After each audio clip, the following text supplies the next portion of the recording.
Hare Krishna. Hare Krishna. Welcome from the land of the free. Pledge allegiance to the flag. So we just thought this would kind of give a little hint as to where we are, because we're still here. Yeah. And I don't know if you can see it, but there's about a gazillion bugs flying around us. Gnats. They're called gnats. Gnats. Yeah, we said that before somewhere. Yeah. So let us know in the comments if you know what a gnat is. Not nattering. Not nutted, but gnats. Yeah. We have to at the same time keep an eye on the little puppy dog. Who's notorious for running off. Yeah. Okay. So we're going to do a quick reading. Just because we're not going to be able to handle the gnats for so long. Yeah, and keep an eye on that dog. Canto 3, Chapter 28, Text 6. The chapter is entitled Kapila's Instructions on Devotional Service. Om Namo Bhagavate Vasudevaya. Om Namo Bhagavate Vasudevaya. Om Namo Bhagavate Vasudevaya. Text 6. Fixing the vital air and the mind in one of the 6 circles of vital air circulation within the body, thus concentrating one's mind on the transcendental pastimes of the Supreme Personality of Godhead, is called Samadhi or Samadhana of the mind. Purport. There are 6 circles of vital air circulation within the body. The first circle is within the belly. The second circle is in the area of the heart. The third is in the area of the lungs. The fourth is on the palate. The fifth is between the eyebrows. And the highest, the 6th circle, is above the brain. One has to fix his mind and the circulation of the vital air and thus think of the transcendental pastimes of the Supreme Lord. It is never mentioned that one should concentrate on the impersonal or void. It is clearly stated by Kunta Lila. Lila means pastimes. Unless the absolute truth, the personality of Godhead, has transcendental activities, where is the scope for thinking of these pastimes? It is through the process of devotional service, chanting and hearing of the pastimes of the Supreme Personality of Godhead, that one can achieve this concentration, as described in the Srimad Bhagavatam. The Lord appears... An ant crawling on the phone. Oh dear. Okay, anyway, carry on. Feels back. That's... yeah. My stepfather. It must be me, what are those two crazy out of towners doing? Sitting on a chair, God. See, the doggy's nose. It's going to get run over now, look. Okay, carry on. As described in the Srimad Bhagavatam, the Lord appears and disappears according to his relationships with different pastimes. The Vedic literatures contain many narrations of the Lord's pastimes, including the Battle of Kurukshetra and historical facts relating to the life and precepts of devotees like Prahlad Maharaj, Dhruva Maharaj and Ambarish Maharaj. One need only concentrate his mind on one such narration and become always absorbed in its thought. And then he will be in Samadhi. Samadhi is not an artificial bodily state. It is the state achieved when the mind is virtually absorbed in thoughts of the Supreme Personality of Godhead.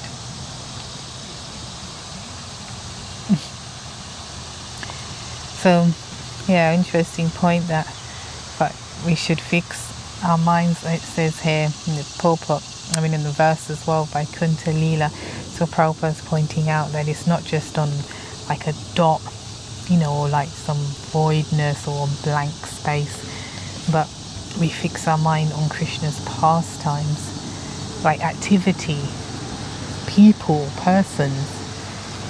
It's interesting though, because when you think of meditation and meditation schools, and it's always like shut everything out, close, calm the mind, calm the senses and all this, but here in the Bhakti line it's quite revolutionary that no, actually engage all the senses, the tongue, the hearing, the sight, and your mind, everything, in colour and laughter and different emotions and different interactions, men, women, all related to Krishna like that. And that in itself, as it says here, is samadhi.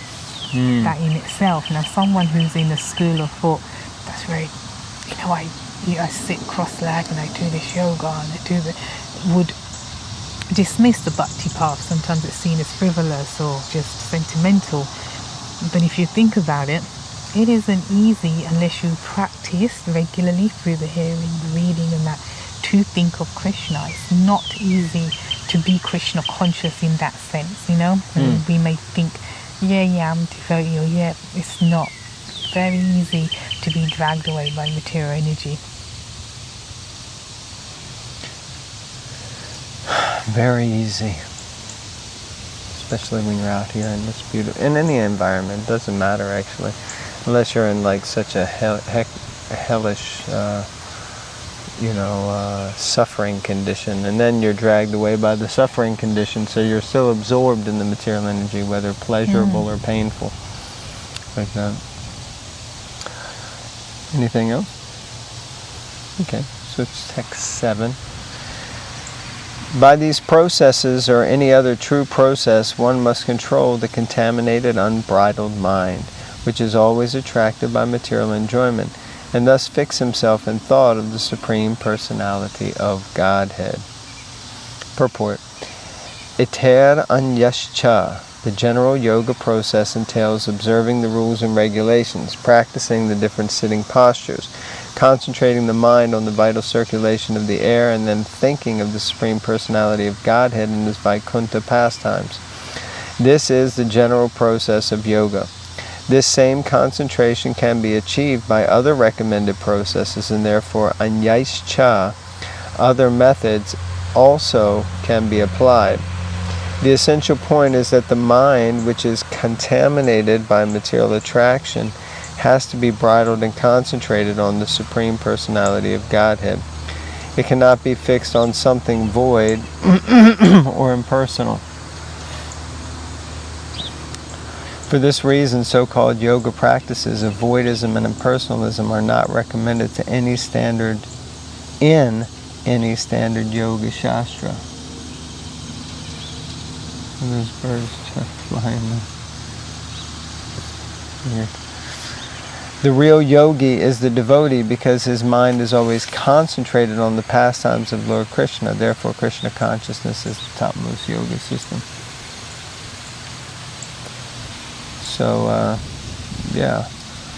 the mind, as I say, the mind is a terrible thing to taste. It can draw us here, draw us there, conjure up so many different things that we're not able to keep ourselves focused. While we're meant to be focusing, chanting, hearing, the mind is drawing us over to these two birds here, or drawing us over there, drawing us here and there and everywhere else. So we have to control the mind in order to make spiritual progress. And if we can't, then spiritual progress will be slowed and hastened like that. Definitely. Okay, text 8. After controlling one's mind and sitting postures, one should spread a seat in a secluded and sanctified place. Sit there in an easy posture, keeping the body erect, and practice breath control. Purport. Sitting in an easy posture is called swasti samasina. It is recommended in the yoga practice that one should put the soles of the feet between the two thighs and ankles and sit straight. That posture will help one to concentrate his mind on the Supreme Personality of Godhead. This very process is also recommended in Bhagavad Gita, 6th chapter. It is further suggested that one sit in a secluded, sanctified spot. The seat should consist of deer skin and kusha grass topped with cotton. Deer skin and kusha grass topped with cotton. I'm sure that topped with cotton part, I don't quite remember hearing that before. Well, it makes it soft and comfortable, I guess. Well, that's the point. I mean, it's not necessarily meant to be, is it? But anyway, yeah. I've heard deer skin and kusha grass. But... Okay, number 9.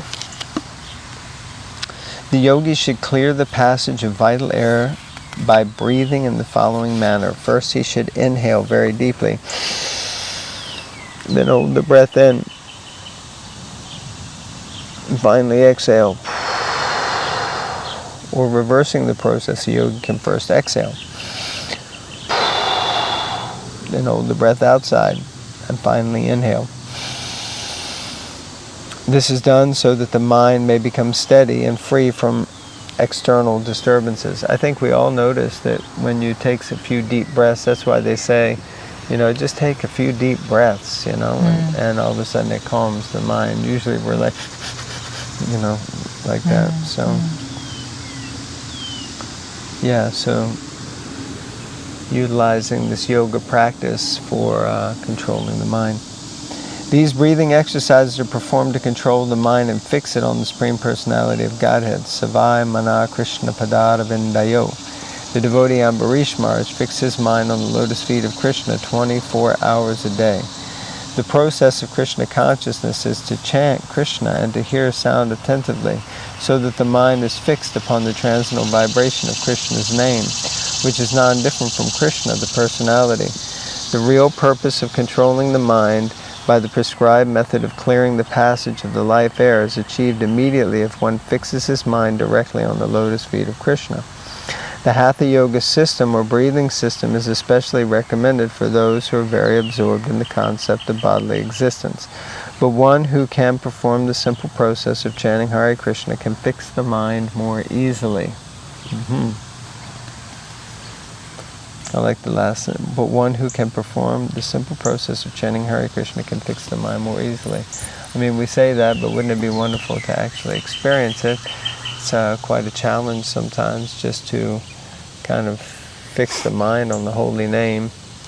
So many distractions. We think, I have to do this, I have to do that, I have to do this, I have to do that. This needs to be done, that needs to be done. And, but just if we could just focus on the holy name, that would be wonderful. Next paragraph. 3 different activities are recommended for clearing the passage of breath. Puraka, Kumbhaka, and Richaka. Inhaling the breath is called Puraka. Sustaining it within is called Kumbhaka. And finally exhaling it is called Richaka. These recommended processes can also be performed in the reverse order. After exhaling, one can keep the air outside for some time and then inhale. The nerves through which inhalation and exhalation are conducted are technically called Ida and Pingala. The ultimate purpose of clearing the Ida and Pingala passages is to divert the mind from material enjoyment. As stated in Bhagavad Gita, one's mind is his enemy and one's mind is also his friend. His position varies according to the different dealings of the living entity. If we divert our mind to thoughts of material enjoyment, then our mind becomes an enemy. And if we concentrate our mind on the lotus feet of Krishna, then our mind is a friend. By the yoga system of Puraka, Kumbhaka, and Richaka, or by directly fixing the mind on the sound vibration of Krishna or on the form of Krishna, the same purpose is achieved. In Bhagavad Gita, chapter 8, verse 8, it is said that one must practice the breathing exercise Abhyasa Yoga Yuktena. By virtue of these processes of control, the mind cannot wander to external thoughts, Chaitasa Nanya Gamina. Thus one can fix his mind constantly on the Supreme Personality of Godhead and it can attain Yati, which is Him. It's a lot of stuff and it's all very fiddly and troublesome. It's better to chant Hare Krishna and take some prasadam. Yeah. I mean, it does make a difference though, breathing. I mean, we all have to breathe for one. But like just taking a chance to go and holding it in, letting out and holding it. Just to do that a few times can really calm the mind and actually make it more easy, more simple to chant Hare Krishna. So definitely some benefits, but not, like Prabhupada said, it's not nose pushing exercises like that. Practicing the yoga system of exercise and breath control is very difficult for a person in this age, and therefore Lord Chaitanya recommended Kirtaniya Sada Hari. One should always chant the holy name of the Supreme Lord Krishna, because Krishna is the most suitable name of the Supreme Personality of Godhead. The name Krishna and the Supreme Person Krishna are non-different. Therefore, if one concentrates his mind on hearing and chanting Hare Krishna, Hare Krishna, Hare Krishna, Hare Krishna, the same result is achieved. So if we chant Hare Krishna,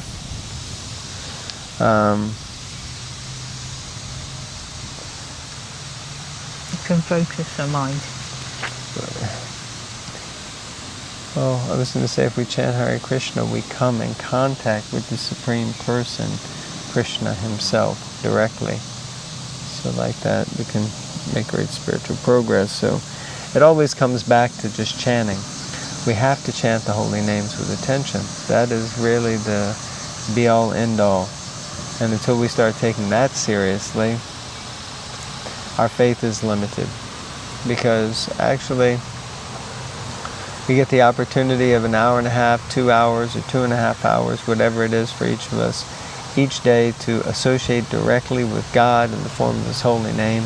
And most of the time we spend it thinking about other things and just maybe at best mumbling some names, forgetting each time we say Krishna's name, He's personally present, and how would He feel, or rather not how would He feel, but how does He feel that we're calling Him and not paying any attention to Him. So He is an invited guest. What is it? Tito Deva Bhavan, Atiti Bhagavan is one that's an uninvited guest, or Titi Bhagavan means one that is invited. But He's there and we're ignoring Him. So the holy names, so chanting. That's all I have to say on that part. Any thoughts from your side? No, I agree. Okay.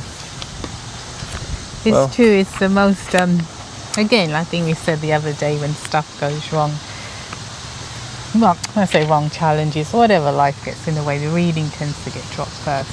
But then the quality of the rounds, eventually the rounds decrease and go, but the quality slowly, we just think, well, I'm getting my rounds done, for heaven's sakes, like that, and getting my rounds done. But then if as you said, it's a person, like we say Nam Prabhu, it's a person, it's coming into contact with Krishna. So then if you have that view of, anyway, let me just get my rounds done, and that's what the other person will invest in the relationship. Because we put in a relationship how we're being treated and interacted with, so then you can't complain, how come I don't have this opportunity? Why don't these things happen to me? Why is that devotee doing that? Why is because they may be engaging in a much more loving relationship than the effort you're putting in. There you go. Sounds perfect. Okay, I think we're going to finish here because we're pretty bugged out. Literally.